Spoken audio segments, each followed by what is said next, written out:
This is a demonstration of a prone dumbbell hamstring curl. And I'm showing you the setup because it can be a little bit awkward.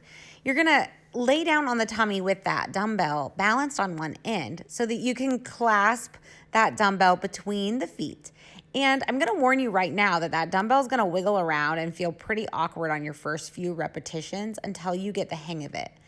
All right, so once you have that dumbbell feeling pretty steady, then you're gonna focus on curling those heels in towards the glutes and then very slowly releasing the weight back to the floor. So it's on that release, lowering the weight back to the floor, that you're really gonna get the work in the glutes and the hamstrings.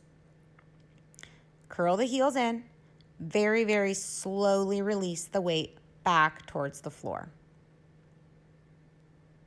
Keeping the core tight is gonna help you throughout this movement. Not allowing the back to arch or the belly to come up off the floor is important. All right, bonus points for inchworming back in, stretching those hamstrings out. All right, so here's the same movement on an elevated surface. So once you've kind of mastered this hamstring curl on the floor, you can do the same thing on a bench or an elevated surface of some kind.